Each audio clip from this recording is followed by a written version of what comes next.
북핵 실험의 군사 외교적 함의와 남북 관계 사회는 최완규 북한대학원대학교 부총장님께서 맡아주시겠습니다. 그럼 최완규 예. 여러분 안녕하십니까. 2부 그 사회를 맡은 최완규입니다. 우선 오늘 시적절한 중요한 학술 회의를 마련해 주신 남성욱 소장님이야 관계자 여러분께 사회자로서 우선 감사의 말씀을 드리고 싶습니다. 그리고 평소 남북 문제에 대해서 남다른 관심과 열정을 가지시고 이 자리에 참여해 주신 여러 선생님들께도 진심으로 감사의 말씀을 드리고 싶습니다. 제2부의 주제는 지금 사회자 선생님께서 잠깐 소개 말씀드린 바와 같이 북핵 실험 군사 외교적 함의와 남북 관계입니다. 여러분 잘 아시다시피 최근 북한 전선 우리에게 있어서 더 이상 추상의 영역이 아니라 우리의 구체적인 일상의 삶과도 아주 밀접한 연관을 갖는 구체적인 현실의 문제라고 생각을 합니다. 앞으로 북한의 미래를 우리가 어떻게 관리하고 개입하고 소통해 나가느냐 여부에 따라서 북한이라는 존재는 우리에게 있어서 마지막 남은 희망일 수도 있고 역으로 큰 재앙이 될 수도 있는 아주 구체적인 존재로 점차 다가서고 있습니다. 특히 최근에 이 핵과 미사일 문제를 둘러싸고 북미 간에 또 남북 간에 긴장이 상당히 높아지고 있습니다. 이런 때 오늘 제2의 주제를 다루게 된 것은 매우 시적절하다고 그렇게 생각을 합니다. 회의에 앞서서 오늘 발표와 토론을 맡아주실 선생님들을 간략히 소개 말씀드리도록 하겠습니다. 먼저 두 분의 발표자 선생님을 소개 말씀드리도록 하겠습니다. 먼저 북핵 실험 군사 외교적 함의라는 주제의 발표를 해주실 이춘근 교수님을 소개해 드리도록 하겠습니다.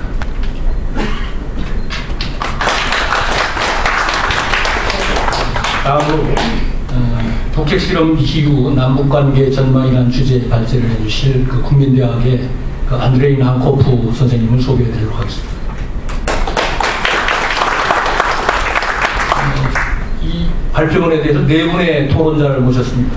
먼저 통일연구원의 김규린 박사님 나오셨습니다. 원래 프로그램 상에는 한남대학의 김현철 선생님께서 나오시기로 되어 있었는데 갑자기 개인적인 사정이 생기셔서 오늘 못 나오셨습니다. 그래서 오늘 주최 측에서 우리 이수석 박사님께서 나오셨습니다. 다음으로는 오랫동안 남북회담 협상 일선에서 중요한 역할을 담당하셨던 명지대학의 송종환 박사님 나오셨습니다. 여의도 연구소의 정락근 박사님 나오셨습니다. 저희한테 주어진 시간이 110분입니다. 그래서 제참 사회자 자료용으로 발표자 선생님께서는 약 20분 정도 발제를 해주시길 부탁드리고요. 토론자 선생님은 각각 10분씩 말씀을 해주시기를 부탁드리도록 하겠습니다. 그렇게 하면 대략 한 30분 정도 시간 여유가 있어서 2차 토론 내지는 플로어의 질의 및 간단한 코멘트를 듣는 순서로 2부 회의를 진행하겠습니다. 가급적 발표자께서는 특히 시간을 지켜주시기를 부탁 말씀드리도록 하겠습니다. 그럼 먼저 이화여대의 이춘근 교수님께서 발표해 주시겠습니다. 네, 고맙습니다. 이 좋은 세미나에 불러주신 우리 남성욱 소장님께 감사를 드리고 이 제목이 북한 핵의 군사 외교적 함의라고 얘기했는데 저는 주로 군사적인 문제를 다뤘습니다. 북한의 무기가 많은 사람들이 외교 협상을 하려고 만들었다고 얘기를 합니다. 택시 운전사들도 그걸 다 알고 있습니다. 아, 북한 핵무기 그거 미국하고 협상하려고 만드는 거요 하고 다 만드는 얘기를 하고 있는데 협상을 하기 위해서는 그 무기가 진짜 무기가 아니면 안 됩니다. 강도가 진짜 총을 들고 있을 때는 협상이 되지만 장난감 권총을 들고 있을 때는 협상이 안 된다는 그 얘기입니다. 저는 북한이 지금 만든 것은 진짜 장난감 권총이 아니라 진짜 핵무기를 만들었고, 이 핵무기를 우리 그 대한민국은 우리의 국가에 너무나도 큰 위협을 가하기 때문에 이것을 어떻게 군사적으로, 이 군사적 의미를 어떻게 이해를 해야 되고 어떻게 대응할 것인가 하는 그 얘기를 잠깐 하도록 하겠습니다. 오바마 대통령이 됐을 때, 또 되기 전에 자기가 대통령이 되면은 그 외교를 하는데 tough and direct diplomacy, tough라는 게 뭐 우리가 아주 뭐 tough가 뭐 이런 말 쓰지 않습니까?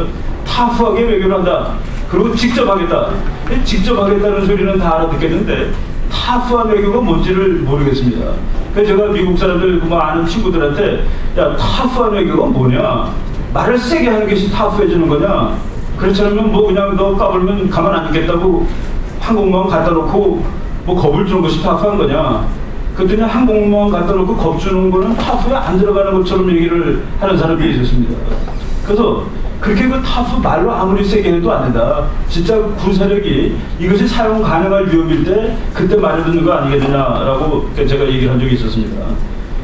그 유명한 전략가이고 또 뭐 프로시아를 이제 강대국으로 만든 왕 중에 프리드리히 대왕이라고 있습니다. 프리드리히 대왕이 한 말 중에 뭐 이 사람 독일말로 했겠습니다만 제가 영어로 봤습니다. Diplomacy without armament is like music without instrument. 군사력이 뒤에서 뒷받쳐주지 않는 외교는 이거는 음악회인데 악기가 하나도 없는 음악이다 라고 얘기를 했습니다. 어떤 데 보면 그 인스트루먼트를 악기라고 그러지 않고 악보라고 한 데도 있습니다. 악보 없는 음악이다 라고 얘기를 했듯이 군사력하고 외교는 같이 가는 겁니다. 우리들이 지금 그걸 잘 모르고 있는데 옛날에 그 강대국들은 전부 건보트 디플로머시 또는 건식 디플로머시라는 외교를 했습니다. 건보트, 군함이 외교관 뒤에 따라가는 겁니다. 외교관들은 가서 멋있게 얘기를 했지만 큰 군함을 뒤에 등지고 있는 나라의 외교관이 항상 이겼다는 그 얘기입니다. 그래서 북한이 그 미국하고 협상을 하기 위해서도 진짜 제대로 된 무기를 만들지 않으면 안 된다. 그러니까 북한은 협상을 하기 위해서가 아니라 그리고 더 일차적인 목적이 무기일 것이다 라고 저는 보고 있는 겁니다. 북한이 만드는 것이 외교 도구로 나중에 쓰이겠지만 무기라고 보는 첫 번째 이유는 그걸 만들기 시작한 시간이 너무나 오래되었다는 얘기입니다. 언제부터 만들었느냐? 북한이 핵무기에 대한 얘기를 처음 꺼낸 것이 1954년입니다. 한국전쟁 끝나고 1년도 채 되지 않았을 때 북한 인민군에다가 핵무기 방위 부문이라는 것을 만듭니다. 그러니까 한국전쟁 하면서 미국이 핵전쟁을 하겠다고 뭐 이렇게 잠재적으로 그 위협을 했습니다. 거기에 대해서 이제 북한이 참 뭐 아주 고생을 많이 한 것이 사실이고, 그런데 더 중요한 이유는 그 미국은 한국을 포기한 듯이 얘기했었습니다. 한국전쟁할 때. 그리고 소련이나 중국은 뭐 북한을 상당히 아주 적극적으로 지원해주는 나라처럼 생각했는데 전쟁이 딱 터지니까 미국은 와서 정말 몇십만 명이 와서 도와주고 있는데 소련은 뭐냐는 얘기입니다. 김일성이가 낮에는 중국으로 만주로 도망가 있다가 밤에 다시 평화복도로 들어오고 그렇게 왔다 갔다 하면서 그때 야 이게 소련을 믿을 수 없다 그러면서 스스로 독자적으로 전쟁할 수 있는 능력으로 생각한 것이 핵무기다는 그 얘기입니다. 그래서 북한은 1954년부터 핵 생각을 했고 1959년에는 소련하고 핵 그 협정을 맺었고, 그리고 서울대학의 핵원자력공학과가 생기기 전에 북한은 김책대학하고 김일성공과대학의 그 핵연구시설을 갖춰놓습니다. 그리고 김일성이가 북한은 핵을 만들 의사도 능력도 없다라고 얘기했지만은 그 사람은 그 연설문을 다 읽어보면은 1967년에 우리도 원자탄을 만들게 되었다라고 얘기한 적이 있었고, 그리고 1970년에 북한 외무상 박성철이라는 사람이 일본에 그 학자들이 갔을 때 우리도 1972년까지 원자폭탄을 만들도록 노력하겠다. 이거는 북한이 진짜 오래된 꿈을 지금 와서 거의 완성돼가는 것이라고 볼 수가 있겠습니다. 1970년대 또는 80년대 국제사회에서 핵확산하는 나라는 좀 이렇게 나쁜 나라로 인식이 됐는데 그 핵확산하고 핵무기 가지려고 그러는 좀 못된 나라로 인식된 것은 남한이었습니다. 북한이 아니라. 근데 박정희 대통령 때 한국이 핵폭탄 만든다고 그래가지고 그때 나온 핵확산에 관한 책 보면 전부 대한민국을 이렇게 비판적으로 보는 그런 책이었습니다.